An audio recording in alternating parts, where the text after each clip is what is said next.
Ladies and gentlemen, the story you are about to hear is true. Only the names have been changed to protect the innocent. Dragnet.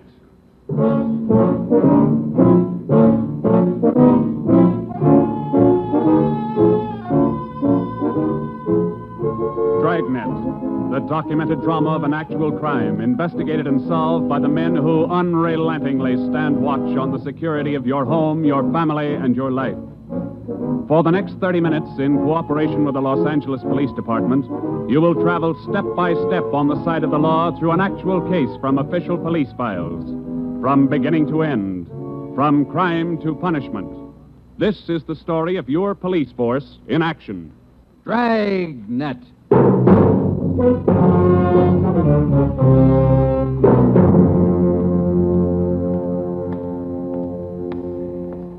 It was Tuesday, March 25th. It was cold in Los Angeles. We were working the night watch out of homicide. Detectives in Los Angeles work in pairs. My partner's Ben Romero. He's a sergeant, so am I. My name's Friday. The boss is Ed Backstrand, chief of detectives. I was on the way back from the record bureau, and it was 13 minutes past 11 when I got to room 42. Homicide. That's a hot shot. Somebody grab it. I got it, Ed. At 1245 East Doheny Street, 1, 2, 4, 2 5. officers shot. At 1245 East Doheny Doheny Street, Street. 2 officers. Shot. What have you got, Friday? Read it. 2 officers shot. Where's Romero? Right here, Skipper. Okay, you've got one to roll on. Get going.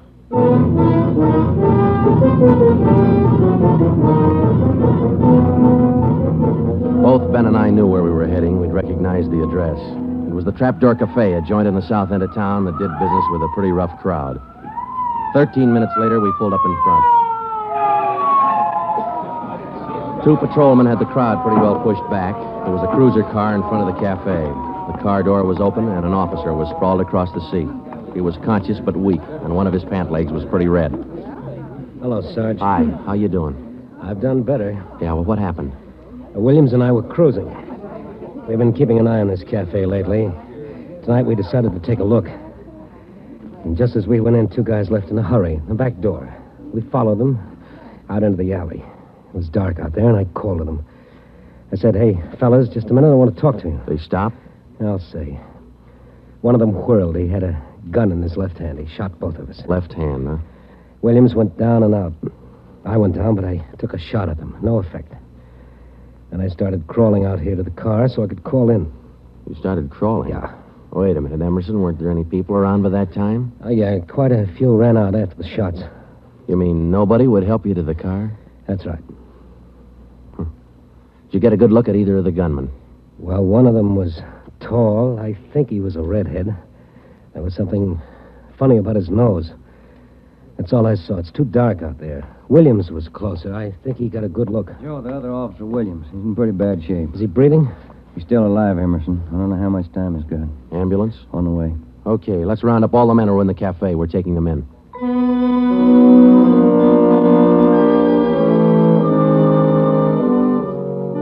We took all the men back to the city hall. There were 23 in the Trapdoor Cafe at the time of the shooting.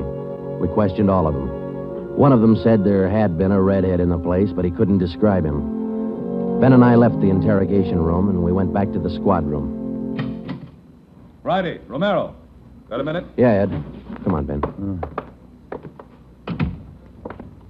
Sit down. Okay. You get anything from those people you questioned? Nothing we could use. How's Williams? It's pretty bad. When do they operate? As soon as he comes out of shock. Probably in the morning. You boys will be there. Yeah, we will. When the surgeon digs that slug out, get it and mark it for evidence. Yeah. Skipper, them 2 men shot without asking any questions. They must be hot. Yeah. Same thing occurred to me. When we get that slug, the ballistics can tell us whether that gun's been used on other jobs. We got enough of their modus operandi to have the statistician give us a run-through on the IBM now. One of them is left-handed, and he shoots quick. Okay, be in surgery tomorrow morning at 9.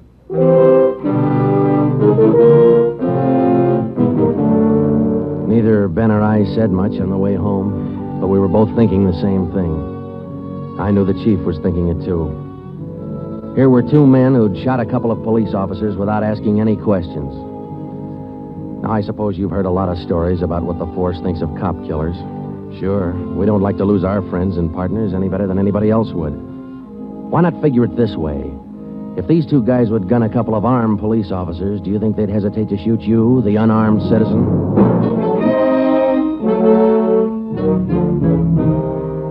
The next morning at 9 o'clock, Ben and I had scrubbed up and we were in surgery. Williams was on the table. The surgeon started in. A lot of minutes later, he got the slug. As for Williams, they took out 7 feet of his intestine and said he might pull through.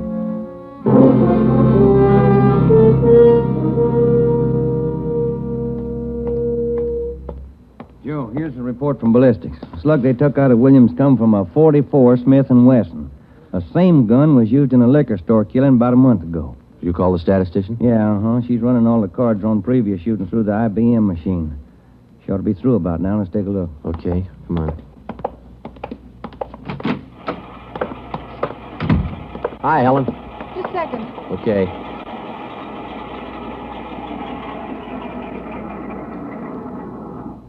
Well, that's it, boys. These cards will give you all the shootings pulled by 2 men on foot who shot quick, one of them left-handed. Right. They're all yours. You sure can tell a lot from just a bunch of little holes in these cards, can't you? I can't, but this IBM machine can. It never ceases to amaze me. Okay, shall we check the cards, huh? Yeah, sure.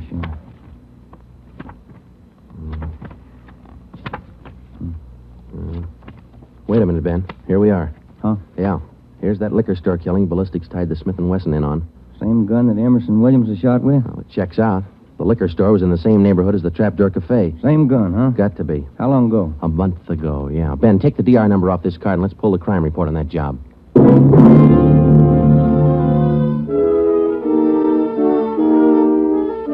We pulled the crime report out of the files. It said that there was only one witness to that liquor store killing a month ago. That witness was a woman. Miss Forbes, I'm sorry to disturb you like this, but we'd like to ask some questions about that liquor store killing you witnessed a little over a month ago. Well, I told the police everything I knew about it then. Yeah, we know, but maybe you wouldn't mind telling us again, huh? Oh, no, I guess not. I've been trying to forget it, to tell the truth. It was pretty terrible, and I really didn't see so very much because I was awful scared. I understand. But try to describe again just what happened, will you? Well, it was about 10 o'clock at night. I was walking down the street toward home when I realized I was all out of cigarettes. Well, I was right in front of the liquor store then, so I went in. The clerk was behind the counter, and there were 2 men standing there arguing. What's the idea of changing your mind?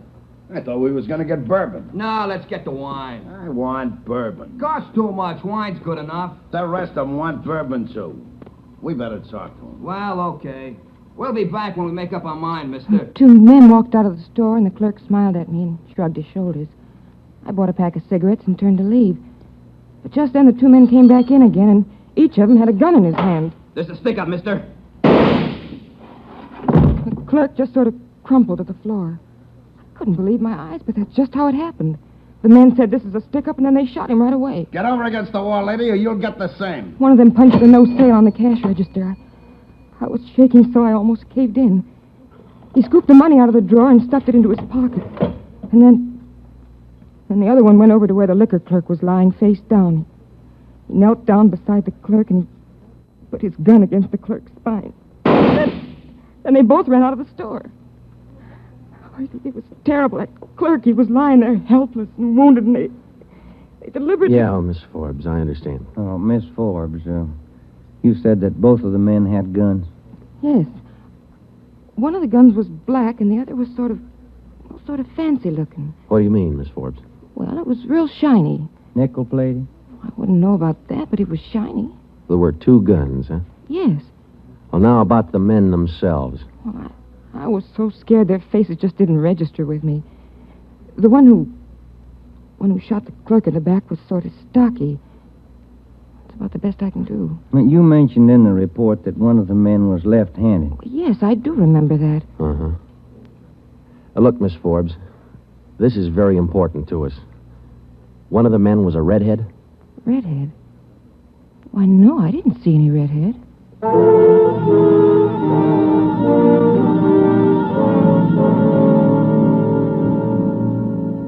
Skipper, me and Joe's run right smack into a stone wall on this thing. What's the complication? Well, there's more than one, Ed.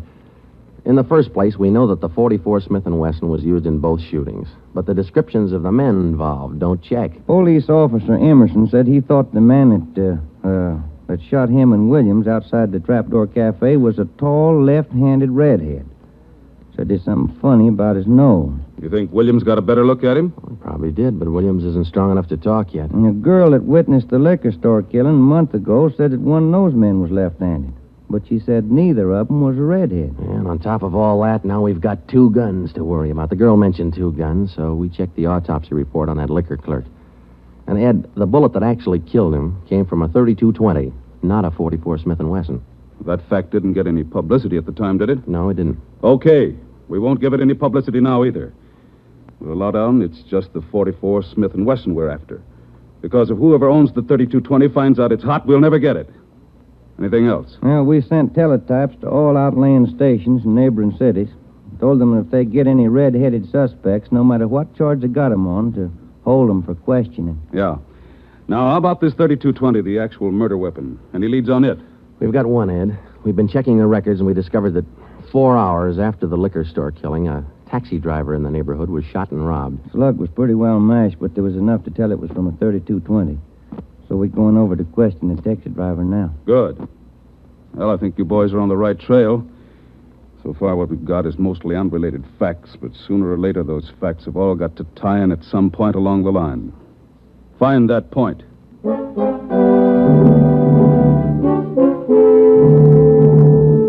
find the point. Find the tie-in. Well, Ben and I went over to see the taxi driver, a guy who was living on borrowed time. Yeah, it was about 2 o'clock in the morning when it happened. I got a call to pick up a fare near 105th and Avalon, you know. Yeah. Mm-hmm. Well, I got there. Somebody came over, pulled open my cab door and said, "This is a stick-up." Then Bluey, you let me have it. Just like that, huh? Yeah, just like that. Same deal as others, Joe. Itchy trigger finger. Yeah.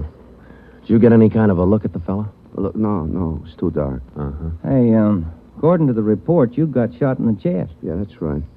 Oh, you're maybe wondering how come I'm still alive, huh? I'll tell you, pal, it's like something you'd see in a bad movie, you know? I'm carrying a few silver dollars with me, 9 of them to be exact. So I decided to stick them in my breast pocket. Well, mister, that just saved my life. The slug hit them silver dollars. It's one for the book, huh? Yeah, you said it. Well, thanks very much. Say, incidentally, we had a little trouble finding you today. You weren't at the stand you operated out of last month. Well, look, I'm not only not at my usual stand, I'm not driving a hack no more. Oh? Look, after what happened, are you kidding? No, I don't want to push my luck any further than it's been pushed. Yeah, I figure I had it, you know?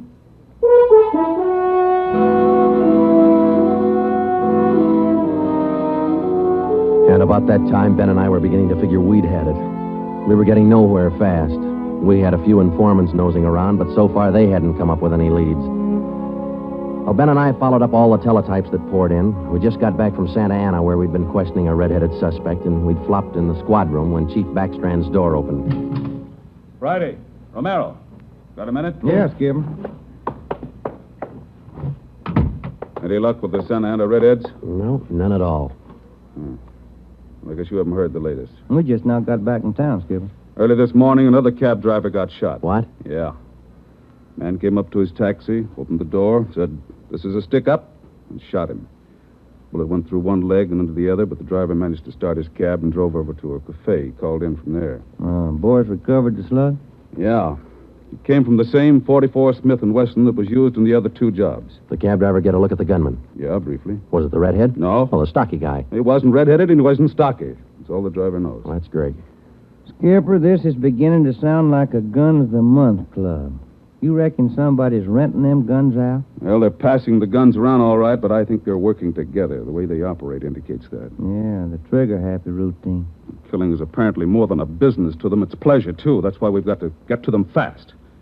Come over here. All right. Come on, Ben. Here. Take a look at this map. Uh-huh. Here's the Trapdoor Cafe, and over here's the liquor store. And down here is where the first cab driver got shot. Mm-hmm. Right here's where the second one got it. All of the shootings have taken place within an area of 10 square blocks. Okay. Tonight we're going to throw a blockade around that whole area. Good. It'll go into effect at 10 p.m. At 9:45 p.m., cars and officers started drifting into the area by twos and threes. And at 10, when Backstrand, Ben, and I arrived, the whole area was sewed up tighter than a tick. Now, code 3. Pacific Ambulance Davis? 1. Got you. Call to All set? Alhambra All is now set. code We got a 3. primary line and a secondary line. If anyone tries to make a break, we'll pick them up in the secondary. Okay. Friday and Romero here will cruise around the area with me. Go to work, men. Every car in the area was shaken down. The same process was also followed on all persons on foot. The blockade went on all night. By the end of that time, we'd brought in 217 suspects. 26 of them were redheads. What's your name? Henry Wagner. Where do you work? Lumberyard. Which one? First star. What time did you get through work last night? About 6, I guess. What'd you do then? Had some dinner. Where? Harry's Grill. And what? Shot a little pool. Look, I tell you, I ain't done nothing. Now, let's go back to the day before yesterday. Did you work at... And that's the way it went all day long. We shot question after question at them, working them gradually back to the days on which the shootings had taken place. When it was all over, we got 6 men wanted in other cities on various charges. We got quite an assortment of guns and knives. But as far as the shootings were concerned, we got nothing. Well, I guess that's the last of them. Oh, I was running out of questions there at the end. You two boys better go on home and get some sleep. Well, I was kind of figuring on checking back over the reports to see if we might have overlooked something. I said go on home. You two boys have been at it for 32 hours straight. Look at you. You're both so groggy you can hardly stand up. You need sleep. It's 4 p.m. now. Don't come back until 10 p.m.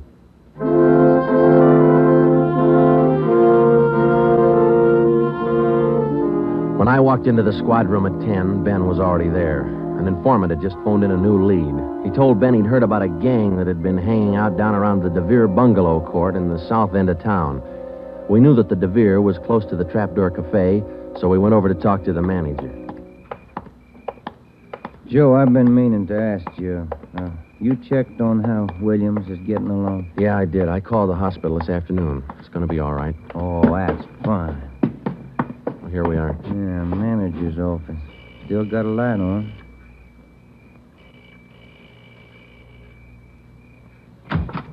Yeah? I'm Sergeant Friday, police. This is Sergeant Romero. Yeah? We'd like a little information. Why, sure. Come in. Thank you. What can I do for you? Well, did you hear anything about a gang that hangs out down around here anywhere? Gang? Why, no. How about your tenants here? Any of them ever been in trouble, to your knowledge? No. This ain't exactly the best neighborhood in town, but we try to keep things under control. Once in a while, one of them will get out of line, but when that happens, we heave them out of here. You heaved anybody out lately? Yeah, I did. Fellow and his wife a few weeks ago. They had a fight in one of the bungalows. She took a shot at him, but she missed. Party by the name of Stuba, Carl Stuba. What did this Stuba look like? Oh, sort of tall, skinny. Was he a redhead? No. Now, we'd like to take a look at that bungalow that he lived in. Sure. Help yourselves. Down the end there, number 5. Still vacant.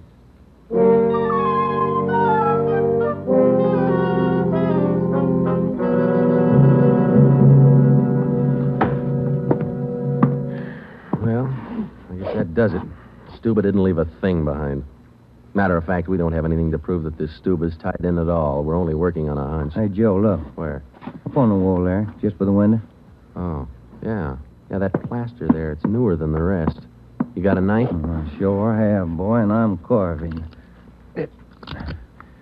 That manager'd be awful unhappy with me if he was here. Yeah, he would. Yeah, it might... Hey, Joe, here it is. A slug. They plastered right over it. Okay, dig it out, and let's hope it matches. It matched. The slug from the wall came from the same .44 Smith & Wesson that had been used in the other shootings. So now we had a name to work on, Carl Stuba. But he'd done a good job of dropping out of sight. Well, the next day, Ben thought he had another lead. I've just been talking to another informant, Joe. He says he heard that there's a fella down in that neighborhood been trying to sell a gun lately. What kind of a gun? Nickel-plated with steer horn handles. Nickel-plated. Well, maybe that's our .44 Smith & Wesson. Maybe. Did the informant know who this man was? Said the feller's name was Alonzo. Yeah. Alonzo who? Just Alonzo. That's all he knew.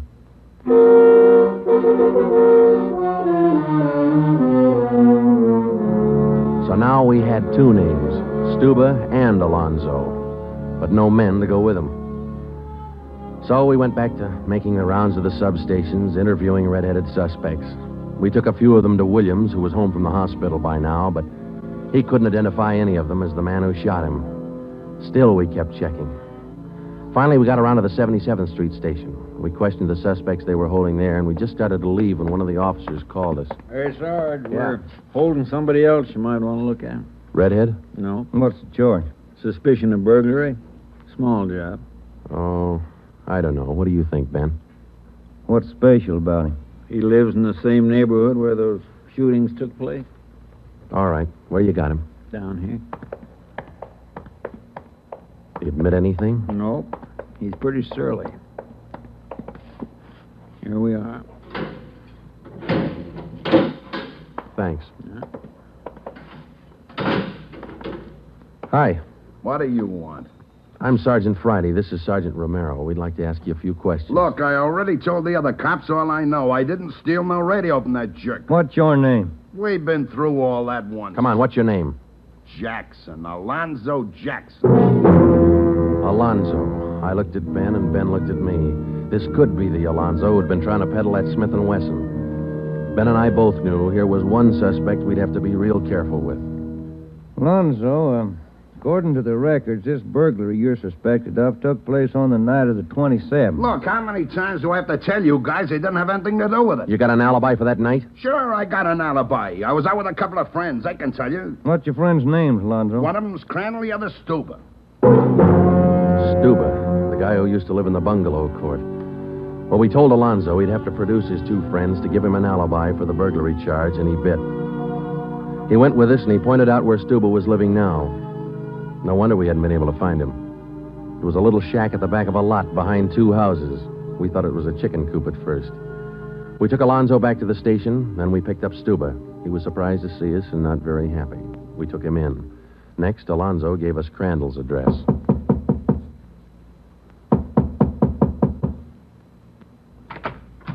Yeah? Mr. Crandall in? No. Will he be back soon? I don't know. Who are you? Sergeant Friday, Sergeant Romero, police. What do you want with him? Oh, nothing important, lady. We just wanted him as a witness. Oh. Well, I don't know just when he'll be back. Probably an hour or two. Okay, thank you.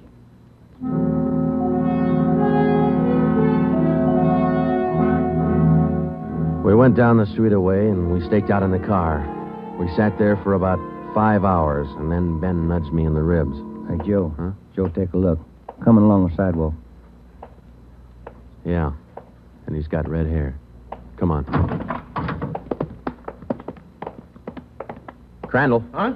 Your name Crandall? Who are you? Friday Romero, police. Police? What do you want with me? I haven't done nothing. Well, then you got nothing in the world to worry about. Come on.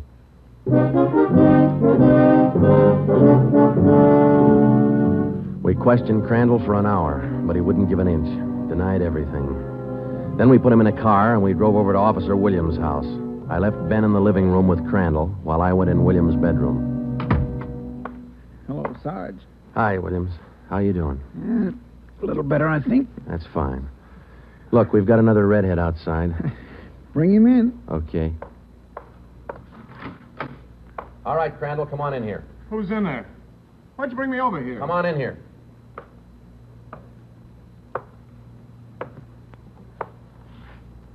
How about it, Williams? That's the guy. No, I'm not. That's the guy that shot me. Well, Crandall? No. Yeah. It was an accident. I didn't mean to shoot him. It was an accident.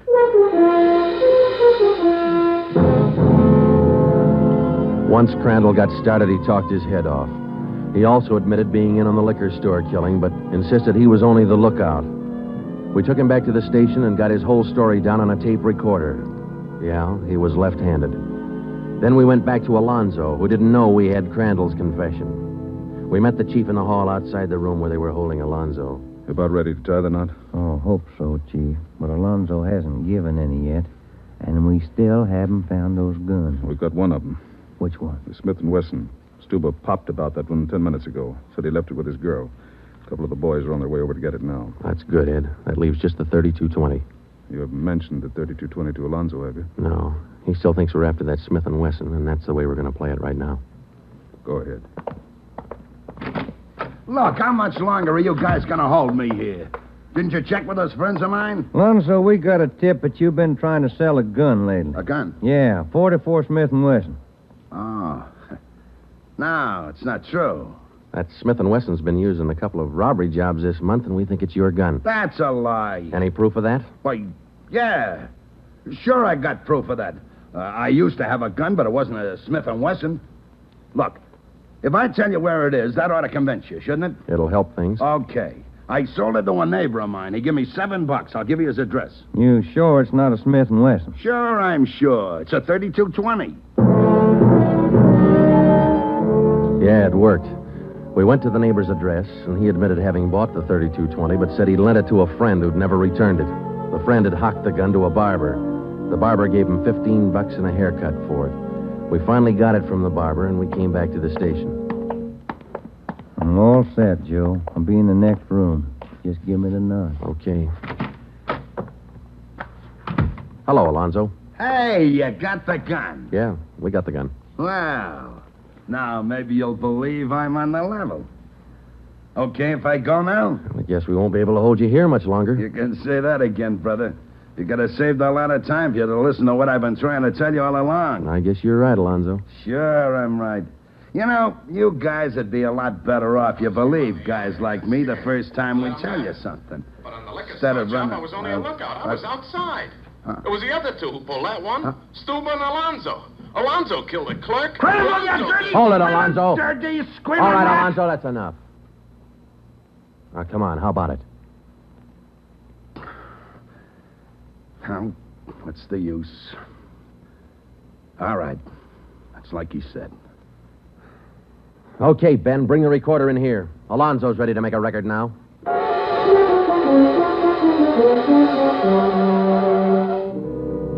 By playing back Crandall's statement that we'd recorded earlier, we got a full confession from Alonzo. We took the three of them out and had them reenact the 4 shootings, and we photographed it on sound film. Crandall, the redhead, was the one who'd shot the 2 police officers, but he was only the lookout for the liquor store killing, which explains why the girl witness didn't see him in the store.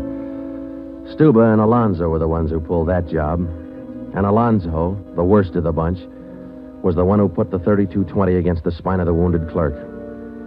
The 3 of them took turns at shooting the cab drivers and robbing them. That accounted for the mixed-up descriptions, including all that left-handed business. 2 of the 3 suspects happened to be left-handed. Well, that was the crop. Crandall, Alonzo, Stuba. 4 shootings, 3 robberies, 4 attempted murders, 1 murder. The 3 men were tried and convicted. They're all in the state penitentiary. Crandall's there for life. Alonzo and Stuba, they'll be executed next week. File it, will you, Ben?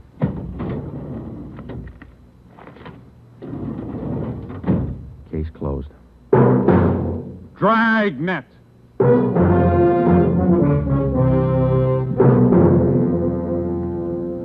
The story you have just heard was true. Only the names were changed to protect the innocent.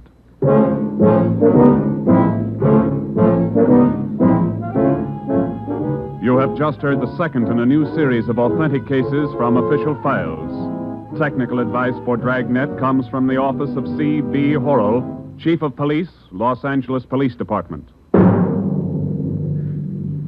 Tonight's program is dedicated to Radio Officer Delmer E. Cook of the Los Angeles Police Department, who, on the afternoon of December 6, 1948, gave his life so that yours might be more secure. Dragnet came to you from Los Angeles. This is NBC, the national broadcasting company.